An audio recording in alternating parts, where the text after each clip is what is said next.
pessoal, tudo bem com vocês? Tudo bem aí em Franco da Rocha e arredores? Eu sou o Celso Cardoso e esta é a oficina de Teatro 50+, da Secretaria Municipal de Cultura de Franco da Rocha. Muito bem, hoje temos uma aula muito especial sobre o Alto da Barca do Inferno. A nossa aula número 11. Ou, como diria o meu filho quando ele era pequenininho, uns. A barca, mortais, barca bem guarnecida, a barca da vida! Gil Vicente escreveu 44 peças teatrais. Destas, mais de 20 são autos. Dentre os autos, temos um destaque para a chamada Trilogia das Barcas. Bem, as estruturas destes três autos são muito simples e semelhantes. Como é que é o cenário? O cenário é um porto num rio e nesse porto estão atracados duas barcas. Uma barca do inferno, que é comandada, lógico, pelo diabo, e uma barca que vai para o céu, para o paraíso, comandada pelo anjo. Nas três peças, a gente tem uma sucessão de cenas de esquetes, em que os personagens conversam com o anjo, conversam com o diabo, até conhecerem o seu destino. Inferno, céu ou purgatório. Claro que esse destino depende do que cada um fez durante a sua vida aqui na Terra. A história de cada personagem vai sendo contada durante cada julgamento. Nestes julgamentos, o anjo e o diabo funcionam como tudo o que tem num julgamento, como advogados de defesa, como promotores de acusação e até como juízes.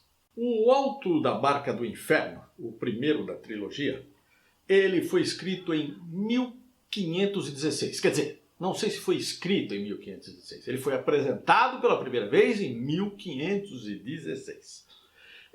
Neste auto a gente tem 19 personagens. E as almas dos mortos vêm de diferentes classes sociais. Bom, mais detalhes sobre o Alto da Barca do Inferno virão logo a seguir, já que esta aula número 11 é especialmente sobre este alto.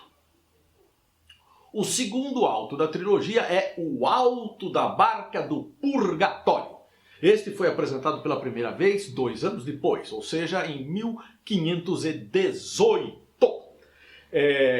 Como acontece nessas três peças e em quase todos os julgamentos da humanidade, todo mundo, ou quase todo mundo, se diz inocente. Assim, neste Alto da Barca do Purgatório, os 6 personagens que chegam para embarcar querem ir para a barca do anjo. A que vai para o céu, a que vai para o paraíso. 4 deles, o pastor, a pastora, o lavrador e a assanhada Marta Gil, não sei se tem algum parentesco com o Gilberto ou com o Vicente, por enquanto não vão nem para o céu. Quer dizer, esses 4 que eu acabei de falar lá atrás, não vão nem para o céu nem para o inferno. Os 4 são condenados a purgar os seus pecados, a pagar por seus pecados na praia do purgatório. Muito bem. Para a barca do inferno vai um tal de Tafu, que é um tremendo de um trapaceiro, amigo do Queiroz, da Sarah Winter, da Carla Zambelli, ligado às milícias, rachadinhas e fake news, e pescou com o coiso em águas proibidas, e como ele foi multado, mas também não pagou a multa. Para a barca do céu... Para a barca do céu, direto, vai apenas um menino que, por ter morrido com pouca idade, não teve nem tempo de pecar. O Alto da Barca da Glória é o último alto desta trilogia e trata do julgamento final dos ricos e poderosos da nobreza e da igreja. Muito bem. Neste alto, Gil Vicente faz referências ao livro de Jó, da Bíblia, né? Este alto estreou em 1519. Os dois autos anteriores, o do Inferno e do Purgatório, foram escritos em português. O Alto da Barca da Glória foi escrito em castelhano, em espanhol. Nesta peça, além do diabo e do anjo, temos também um novo personagem, que é a morte. Personagem que vai trazendo os defuntos em ordem hierárquica ascendente. Assim, a morte traz primeiro os 4 mortos que vêm da nobreza.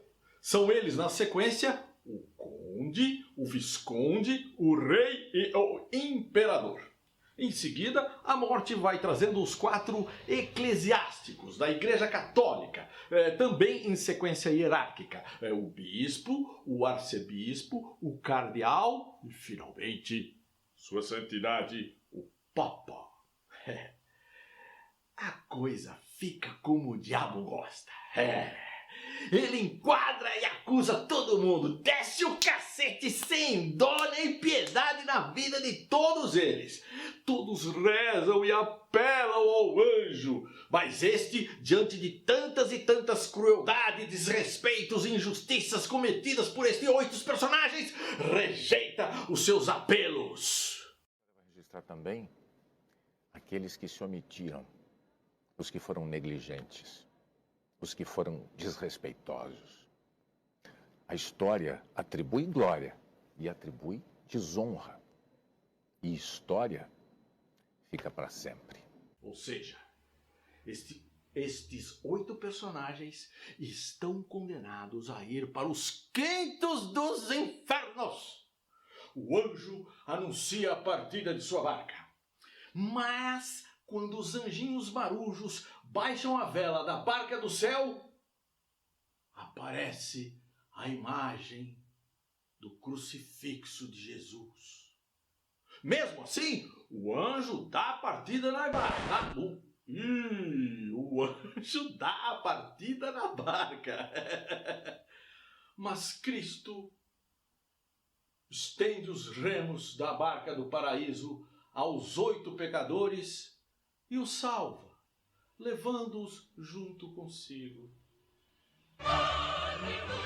Ou seja, no fim da peça, Cristo salva todo mundo.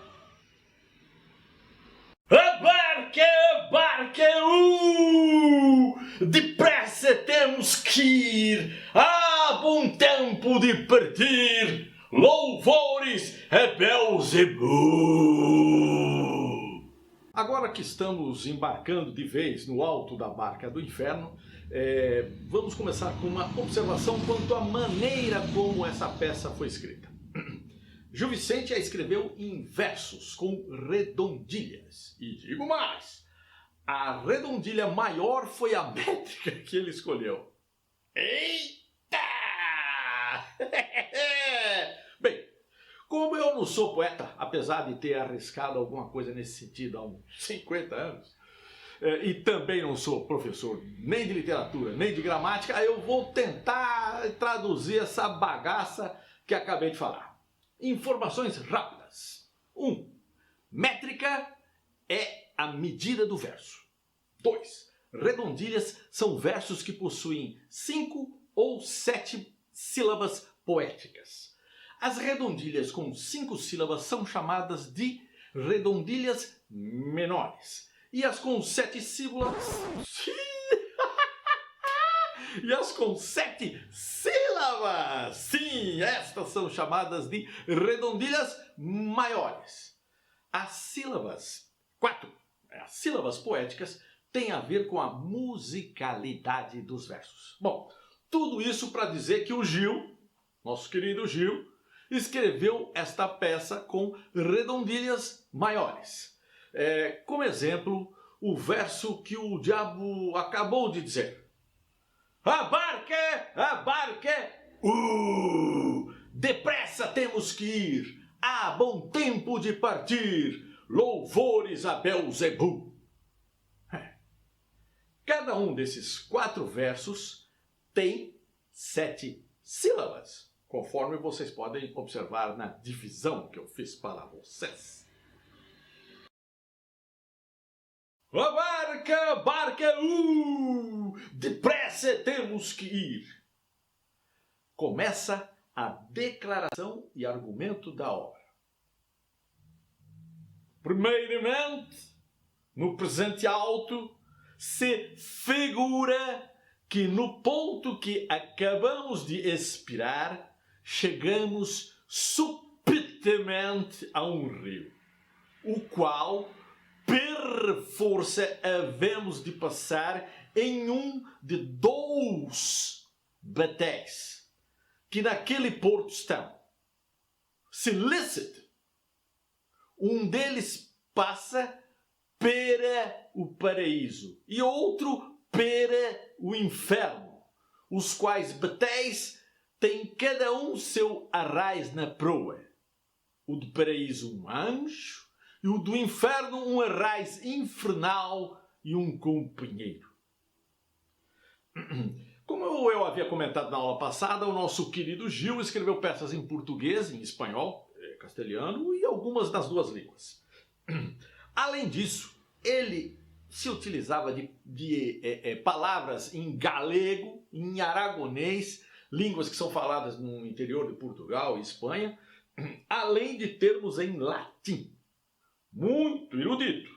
Mas cá para nós entendermos é um rolo que não é fácil não. Bom,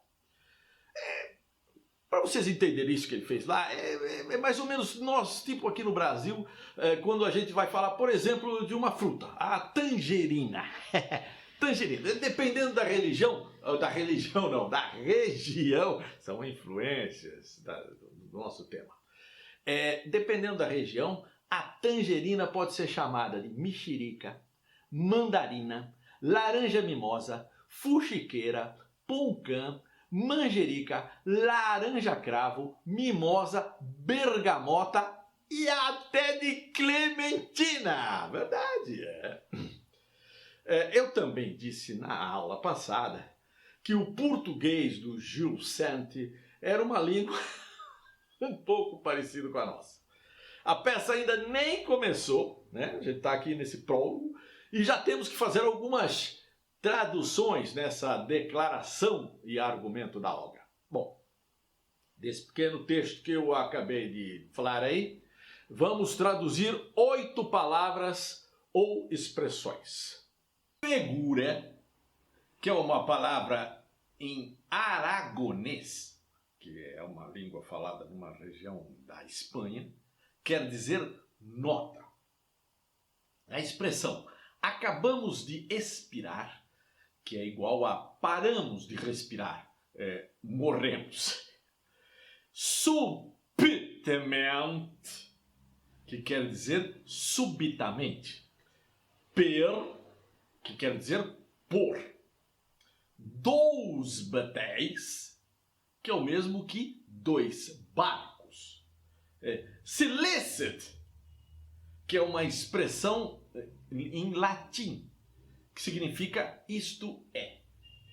Pera, que não é uma fruta no caso, pera aqui quer dizer para. E arraiz, que é comandante do barco. Pois é, depois destas 8 traduções, o texto ficaria assim. Primeiramente, no presente alto, se nota que, no ponto que morremos, chegamos subitamente a um rio, o qual, por força, havemos de passar em um de 2 barcos, que naquele porto estão. Isto é, um deles passa para o paraíso e o outro para o inferno, os quais barcos têm cada um seu comandante na proa. O do paraíso, um anjo, e o do inferno, um comandante infernal e um companheiro. Quer dizer, o texto não ficou redondinho como a gente falaria, mas já melhorou muito a compreensão que a gente pode ter dele com essas 8 traduções, certo? Tudo isso, gente, tudo isso para dizer, olha, que não é mole ler os textos do Gil Vicente no original. Não é mole, não. Tem todas essas referências, toda essa miscelânea que ele se utiliza, tá? Para um bom trabalho de entendimento, é preciso fazer uma tradução do português vicentino de 1500 para o português brasileiro de 2020. Vai dar trabalho, mas vale a pena. A barca, depressa, temos que ir. Na barca que vai para o inferno, são dois personagens. O diabo, que é o comandante da barca do inferno. Sou eu! E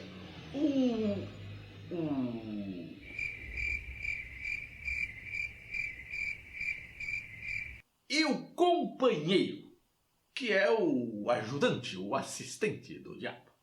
Na barca do céu temos um personagem, o anjo, que é o comandante dessa barca.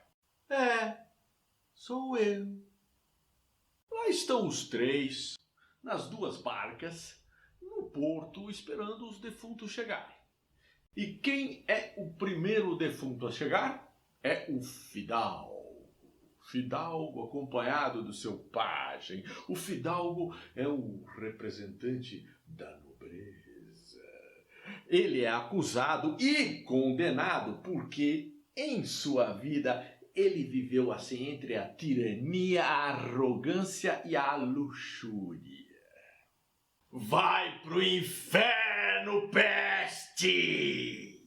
O pajem do fidalgo, que não tem culpa nenhuma das coisas que o patrão dele fez, é enviado de volta à terra. Não entres cá! Vai-te daí! Em seguida, vem o onzeneiro. Onzeneiro quer dizer usurário, agiota. É um banqueiro. Ou seja, um ladrão dentro da lei. Esse era um dos homens gananciosos que só pensam em acumular, mais grana, principalmente explorando as dificuldades financeiras dos pobres, daqueles que estão passando por alguma necessidade. É aí que os caras ganham muito dinheiro. Ao banqueiro, por sua ganância, avareza e canalice, o diabo diz: vai pro inferno, peste! Daí entra um personagem considerado ingênuo. Entra o parvo. Ele é, assim, digamos, meio bobo, inocentão, que levava uma vida muito simples. O diabo faz uma pressão grande para ver se consegue trazê-lo para sua barca. Mas o anjo acaba considerando este histórico do parvo e o leva para a barca do paraíso. O primeiro, hein? Então entra um comerciante, um sapateiro. Sim, o sapateiro é um cara que trabalhava, de verdade, trabalhava muito. Mas a sua maior margem de lucro vinha do quê? Do quê? Das enganações e dos roubos que ele fazia dos seus clientes. Vai pro inferno, peste! Na sequência vem um lindo casal, o frade e Florença.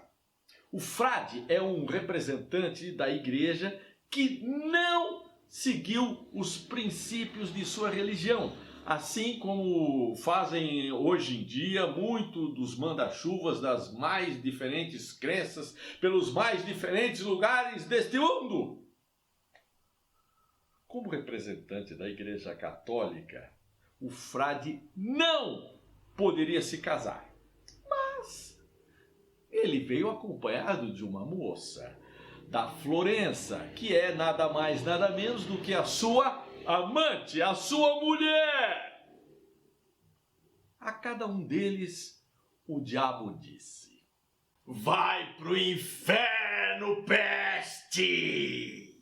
Em seguida, vem uma alcoviteira, uma proxeneta, que aqui nós conhecemos popularmente como cafetina.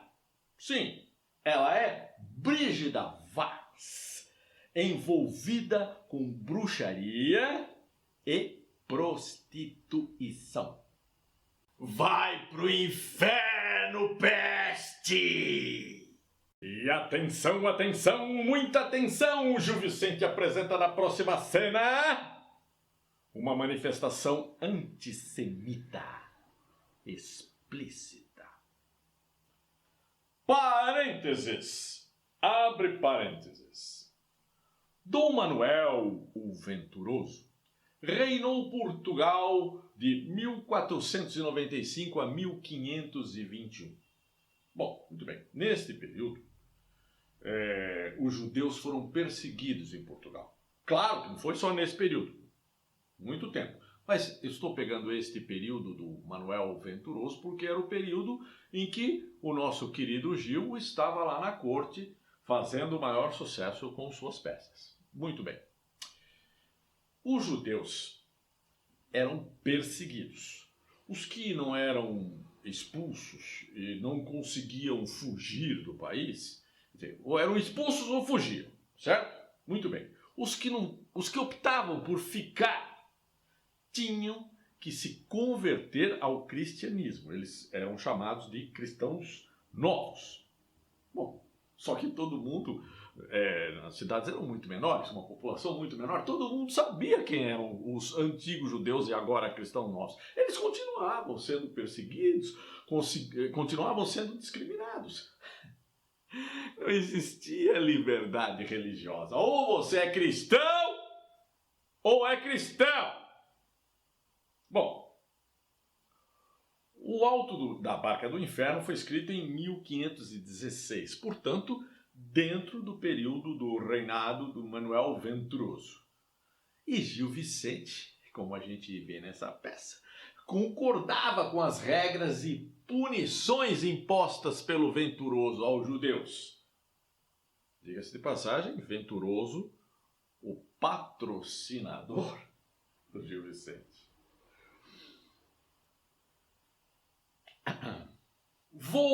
Fecha parênteses. Voltando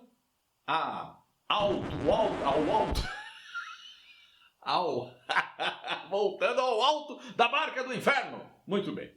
Entra o personagem judeu. Veja bem como é que Gil Vicente vai apresentar esse personagem. Bom, o judeu entra e ele já entra acompanhado de um bode. Primeiro. Segundo, ele vai direto e espontaneamente, o que é uma coisa muito estranha, direto para a Barca do Inferno. Que isso, Gil Vicente? Pior, o diabo não aceita o judeu na sua barca. E por que ele não aceita? Inclusive, o judeu tentou suborná-lo. Quer dizer, o judeu entra com o bode, vai espontaneamente até a Barca do Inferno, tenta subornar o diabo. Olha como são os judeus, ou a maneira como o Gil Vicente os apresenta, né? Muito bem. E o diabo não quer ele lá. O diabo fala para ele que ele vai lá para a Barca do Céu. Eu não transporto bodes. O judeu fica muito bravo. E aí ele reage da seguinte forma, segundo o texto do Gil Vicente.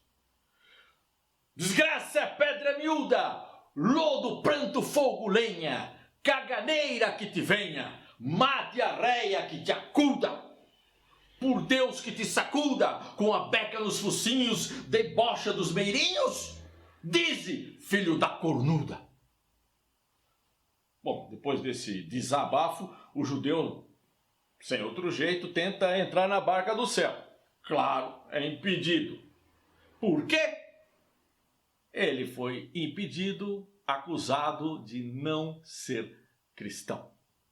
Bom, no fim desse julgamento conturbado, acho que o mais conturbado dessa história toda, o diabo acaba aceitando levar o judeu para o inferno, mas com uma condição: nem judeu nem bode vão entrar na sua barca. Ele vai rebocar um bote em que o judeu e o seu bode vão à parte. Esta é a maneira como Gil Vicente coloca o judeu na sua peça. Daí entra o corregedor. Logo em seguida entra o procurador. Então estão os dois, estão vossas excelências, os representantes da lei. Essa cena seria mais ou menos como no Brasil de hoje se a gente tivesse lá um representante do STF e um da PGR. Bom, acusados pelo diabo, os dois, que falam muito bem, estão muito bem preparados para as suas defesas. Eles mostram documentos, fazem discursos muito eloquentes, apelam para o anjo com uma forma muito convincente, etc e tal. Mas o anjo os impede de entrar na barca que vai para o céu. Os dois são condenados por serem manipuladores e utilizarem as leis e a justiça para o bem de interesses pessoais. O diabo diz a cada um deles: vai pro inferno, peste! Daí entra o enforcado. O diabo recebe e os dois conversam. O diabo fala assim: em boa hora, enforcado, que diz lá, Garcia Muniz? E o enforcado responde: eu vos direi o que ele diz, que fui bem-aventurado, que pelos furtos que fiz sou santo canonizado, pois morri dependurado como morre uma perdiz. A conversa rola, o enforcado enrola e o diabo desenrola, decidindo o seguinte: vai pro inferno, peste!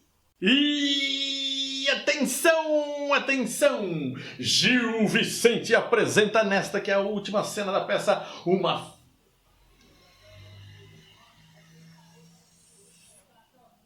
manifestação pró-terrorismo cristão dos tempos das cruzadas. A cena é assim: chegam 4 cavaleiros cantando. Cada um traz uma cruz de Cristo. Os 4 morreram na Guerra Santa contra os mouros. Vai ver. Em vida, estes 4 cavaleiros lutaram para disseminar o cristianismo pelo mundo. Mas esta guerra santa, como em todas as guerras, também tinha motivações econômicas. Mas ninguém falava sobre isso. Mas como esses 4 cavaleiros mataram e morreram numa guerra em nome de Cristo, são imediatamente perdoados de todos os seus pecados, todos os seus assassinatos, e são recebidos com honras na barca do céu, a que vai para o paraíso. Ó cavaleiros de Deus, a vós estou esperando, que morrestes pelejando por Cristo Senhor dos céus. Sois livres de todo o mal, mártires da Santa Igreja, que quem morre em tal peleja merece paz eterna. Dos 19 personagens que aparecem no alto da barca do inferno, foram julgados 15. Quem não foi julgado? O diabo, seu assistente o anjo e o pajem do fidalgo. Temos então 15 mortos, 15 acusados. Goleada a favor do inferno. Inferno 10. Paraíso 5. Bom, os 10 que foram para o inferno. O nobre, que é o fidalgo, o banqueiro, que o Gil chama de onzeneiro, o comerciante, que é o sapateiro, o frade, a Florença, a mulher do frade, a cafetina Bris da Vaz, o judeu e as excelências da justiça. Bom, o corregedor e o procurador. E o enforcado, esse é o 10º. Os 5 que foram para o céu. O parvo, aquele meio assim, assado. E, claro, os 4 cavaleiros. A peça é maniqueísta, isto é, divide o mundo em 2 e somente 2 partes. O bem e o mal, o bom e o ruim. É uma outra simplificação. Mas foi isso que nosso querido Gil fez no alto da barca do inferno. Os personagens com apego às coisas materiais, todos eles vão para o inferno! E os personagens que vão para o céu são cristãos e puros. Gente, na descrição do vídeo, eu estou deixando 3, olha bem, hein? 3 endereços onde vocês podem ter acesso ao texto do Alto da Barca do Inferno, todos eles de forma gratuita. Gente, esta peça é imperdível. Leiam, ela é atualíssima. A aula de hoje acaba aqui. Vocês têm que rezar, mas não deixem de se cuidar, de usar máscara, álcool em gel, lavar as mãos e manter o distanciamento social. Cuidem-se e divirtam-se. Até mais! Não entres cá! E vai-te daí! Vai-te daí! Vai-te daí! Vai-te daí! Eu falei isso, né?